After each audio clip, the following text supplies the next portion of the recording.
বাবা আরো এরকম কর না।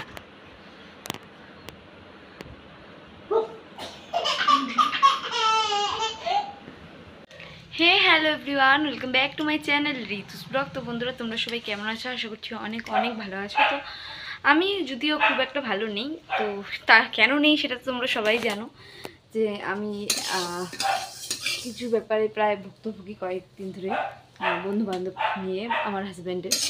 তো সেটা তো তোমরা জানো। আর যাই হোক, ওগুলো কথা বাদ দিয়ে আমি আজকে ব্লগ ভিডিও শুরু করছি। আর এখন আমি না রান্না করছি, রান্না করছি মুগ ডালটা ভেজে তার মধ্যে জল অ্যাড করে দিলাম মুগ ডালটা সেদ্ধ হওয়ার জন্য। তো সকালে স্নান, যেহেতু মন টন ভালো নেই তাই খুব একটা ফোন টোন ঘাটছি না, মানে কাজগুলো দেখছি তাড়াতাড়ি হয়ে যাচ্ছে।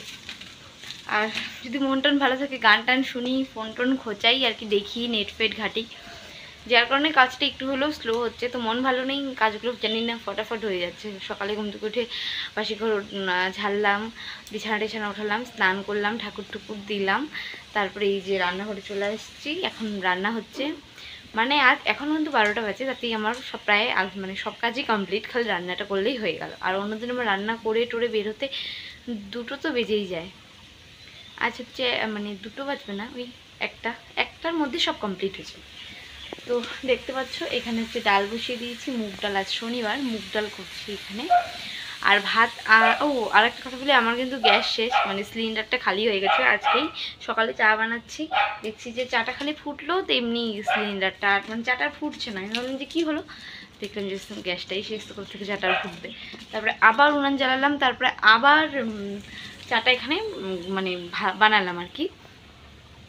তো আজকে সব উনানেই রান্না করতে হবে, মানে 2-3 দিন তো লাগবেই আমার গ্যাস সিলিন্ডারটা ভরতে। সব মধ্যবিত্ত মানুষ, টাকা খরচা করতে খুবই গায়ে লাগে। আর টাকা থাকলে তো খরচা করবো কোথায়, টাকাই নেই তো খরচা করবো কোথা থেকে। তো আজকে রান্না করব এই যে মুগ ডাল, আর ভাতটা হয়েই গেছে, চলো তোমাদের সাথে শেয়ার করছি। এই দেখো ভাত হয়ে গেছে, উনানে রান্না করছি বড় হাঁড়িটাতে, মানে কালির হাঁড়ি আমাদের নেই, কালির হাঁড়ি এটা, আর মানে গ্যাসে রান্না করি এই হাঁড়িতে, আর কালির হাঁড়ি এটা। তো যাই হোক, এখানে ভাত হয়ে গেছে। আর এই যে এই দেখো, এইখানে হচ্ছে আলু বেগুন দিয়ে একটা তরকারি হবে, আর পটলগুলো ভাজবো। আর ভাবছি একটু আমের চাটনি বানাবো, ভাবছি যে গাছ থেকে কয়েকটা, এবার তেমন একটা খুব একটা বেশি গাছে আম হয়নি, জানি না কেন, মানে আমাদের প্রতিটা বাড়িতেই দেখছি, মানে সবার একই কথা, যে আমের ফলনটা ভালো হয়নি, ভালো হয়নি। আর সেরকম খুব একটা ঝড়টরও হয়নি এবার, যে আম পড়ে গেছে বা কিছু, মানে ফলনটাই কম হয়েছে। তারপর তো আবার ঝড়ঝাপটা হবেই, আম তো পড়বেই, তো আরোই কমে যাবে। তো বাড়ির গাছের আম পেটে চাটনি করবো, তো কী করবো না করবো সম্পূর্ণটা দেখতে থাকো, সঙ্গে থাকো। তো বন্ধুরা, রান্নাঘর থেকে এইমাত্র রান্নাবান্না কমপ্লিট করে আসলাম, হাত পা মুখ টুক ধুয়ে আসলাম। এখনও খাওয়া দাওয়া হয়নি, মেয়েকে খাওয়ালাম, স্নান করালাম, রান্না কমপ্লিট করলাম আগে, তারপর মেয়েকে খাওয়ালাম, স্নান করালাম। এখন এই তো ঘরে আসছি, এখনও ঘুমাবে, কান্না করছে। কি হয়েছে মাম, কি হয়েছে? তুমি বুবু খাবে? ও বাবা, আমি সোনা বুবু খাবে। আচ্ছা মাম, তুমি বলো, তুমি কি দুষ্টুমি করো? কেন কেন দুষ্টুমি করো? দুষ্টু তুমি? কক দেখবে, কক দেখবে কেমন করে? না করে কক দেখবে, কক তো চোখ দিয়ে দেখবে, কক তো চোখ দিয়ে দেখবে রে মাম। আচ্ছা দিচ্ছি। তো বন্ধুরা, ওকে এখন ঘুম পাড়িয়ে দেবো, তারপরে খাবো, কি করব না করব সবটাই তোমাদের সাথে শেয়ার করবো। তো চলো সঙ্গে থাকো, দেখতে থাকো। বন্ধুরা দেখো, ভাত বেড়ে নিয়েছি, এখানে রয়েছে ভাত, এখানে রয়েছে বেগুন আলুর একটা চচ্চড়ি আর পটল ভাজা, আর এই যে এখানে রয়েছে ডাল, মুগের ডাল, আজকে শনিবার মুগ ডাল বানিয়েছি, আর এটা হচ্ছে মার থালা, আর এটা হচ্ছে আমের চাটনি। গাছ থেকে আম পাড়িয়ে 5টা আম, আমি আটিগুলো শুদ্ধ দিয়েছি, আমার চুষে চুষে খেতে ভালো লাগে। তো বন্ধুরা, খাওয়া দাওয়ার পরে দেখা হচ্ছে।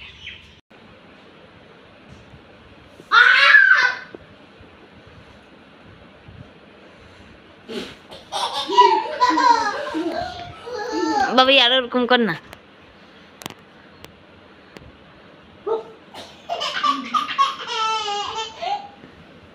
তো বন্ধুরা তোমরা দেখতেই পেলে আমার মেয়ে হচ্ছে ওর দাদার মাথায় আঙুল দিয়ে টোকা মারছে। ওর দাদা যখন ওর পেটে যায় ভুক করছে, তখন ওর হাসিটা দেখেছো একবার? মানে আমার ওর এই হাসিটা ওর মুখে দেখতে খুবই ভালো লাগে। আর এটা শুধু আমার না, প্রত্যেকটা মা বাবার মানে ঘরে ঘরে এরকম একটা বাচ্চা থাকলে তাদের মুখের হাসিটা সবারই ভালো লাগে। আর সেটা বাচ্চা বলে না, সন্তান বলেই। সে ছোট থেকে বড় হয়ে গেলেও তার হাসিটা, তার সব কিছুই মা বাবারা যেন মিস করতে থাকে।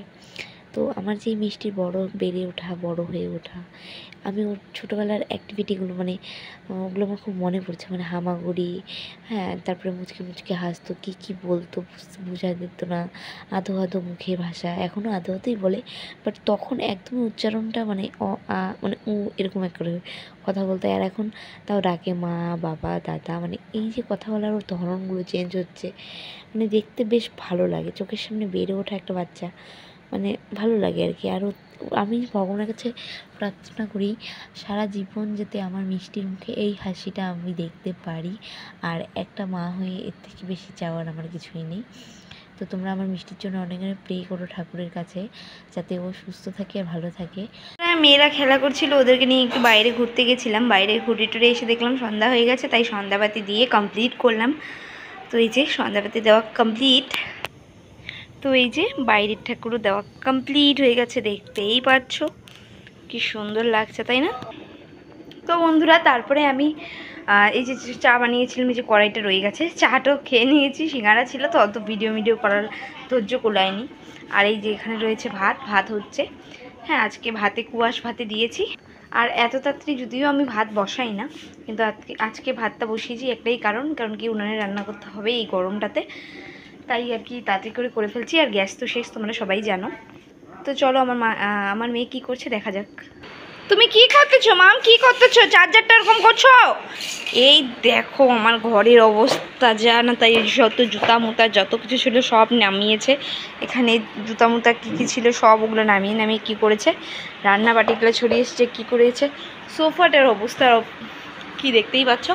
আর এই যে ঘরের অবস্থা, মানে আমি তো শেষ, দেখতেই পাচ্ছ। তো একটু পরে দেখা হচ্ছে বন্ধুরা। আমার মেয়ের সাথে আমি খেলা করছি, ও কেমন করছে,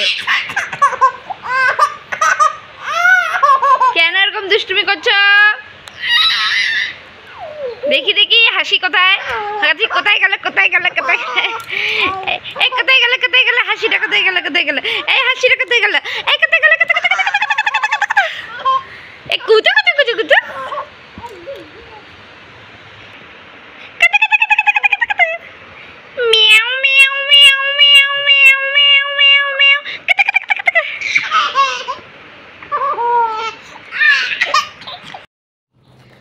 তো বন্ধুরা তোমরা দেখতেই পাচ্ছ এখন আমি বিছানার জন্য রেডি, মানে বিছানাটা করে নিচ্ছি। মেয়ে ঘুমাবে, ওরা আর ওয়েট মানছে না।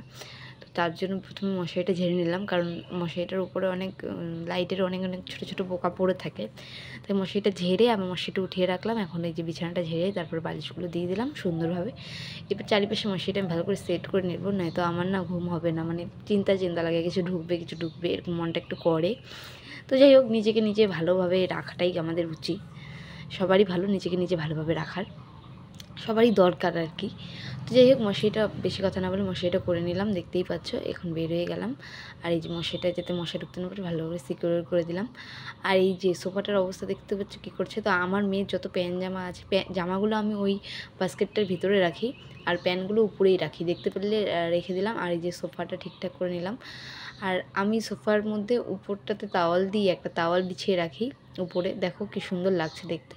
আর নিচে একটা বিছানার চাদর, বড় একটা বিছানার চাদর, পাতলা ছোট দেখে, মানে লম্বা কিন্তু চওড়াটা ছোট দেখে একটা বিছানার চাদর নিয়েছিলাম এই সোফাতে দেওয়ার জন্য। কাভার নিলেই নেওয়া যায়, কিন্তু কাভারটা না সেরকম সোফার মধ্যে সেট হয় না, হয় পিছনে চেন থাকে, ফুলা থাকে সামনে, মানে একদম যে সেট হয়ে বসে থাকবে সেটা থাকে না। আর এটা দেখো তো কি সুন্দর করে আমি সেট করে নিলাম। যাই হোক, তারপরে দেখো এই তো আলনা গোছাচ্ছি। আর আমার মেয়ে ঘরটার অবস্থা কী করেছে, চারিপাশে খেলনা, ও যত রান্নাবাটি ছিল, তারপরে ওর জুতো, ওর বাবার জুতো, ছোটোবেলার 3-4 সেট জুতো আমি মানে রেখে দিয়েছিলাম, ওগুলোই ও বের করেছে। কি কি করতে থাকে বাপরে বাপ! আগে তো যাত্রার বাড়িতে যেতাম, কারো কারো বাড়িতে যে দেখতাম ঘরটার এই দশা, মানে বাচ্চা কাচ্চা থাকলে দেখতাম, তো মনে মনে ভাবতাম ঘরটাও কি ঠিক করে না নাকি। আর এখন আমি নিজেই বুঝতে পারি যে এখন মানে ওরা ঘর আদৌ ঠিক করতো নাকি এটা বাচ্চাটারই দোষ, এখন বুঝতে পারি। তো মানে আগে আগে কি ভাবতাম, সত্যি মানুষ না পরিস্থিতির সাথে সব কিছুই মানে শিখে যায় আর কি। তো আমার এরকম অগোছালো ঘর একদমই পছন্দ না, কিন্তু কিছু করণীয় নেই, আমার মেয়ে করে, তো আমি কতবার আর ঠিক করবো বলো তো, কতবার। তো যাই হোক, ঘরটাও ঝাড় দিয়ে দিলাম আর সব কিছু গুছিয়ে রাখলাম। আর ঘর ঝাড় দিয়ে কিন্তু আমি বাইরে বের করি না। তো এই দেখো খালি জলের বোতলগুলো একপাশে রেখে দিলাম, আমি ওটাকে ভরে নেব। আর এই দেখো আমার মাম্মাম ঘুমিয়ে গেছে ওর ঠাম্মের পিঠে। প্রতিদিন ওর ঠাম নয় তো ওর জেঠু এইভাবে ওকে নিয়ে ঘুম পাড়ায়। মেয়েকে তো ঘুম পাড়িয়ে দিলাম, আর তারপরে চলে আসলাম খাওয়া দাওয়া করতে। এখানে হয়েছে কুয়াশ সিদ্ধটাকে মেখেছি, মানে কুয়াশ ভর্তা, বেগুন আলুর তরকারি, টমেটো পোড়া, আর আলু পোড়া, আর হচ্ছে ভাত। তো খেয়ে নিই, তারপর দেখা হচ্ছে। রান্নাঘর থেকে আসলাম আর সব কাজ প্রায় কমপ্লিট, মানে সব কাজ কমপ্লিট করে আসলাম। তোমার দাদাভাইয়ের জন্য একটা থালা নিয়ে এসেছি, এই দেখো আমি রেখে দিয়েছি, বসে ভাত খাবে এই থালাটাতে, আর ও হোটেল থেকেই খাবার নিয়ে আসবে। তো বন্ধুরা, আমার আজকের ভিডিওটা এই পর্যন্তই। আর দেখো তোমাদের দাদাভাইয়ের আমি একটা লাল রঙের টি শার্ট পরে নিয়েছি। তো যাই হোক, আজকের ভিডিওটা এই পর্যন্তই। দেখার জন্য কোনো ব্লগে সবাই সুস্থ থাকবে, ভালো থাকবে, টাটা।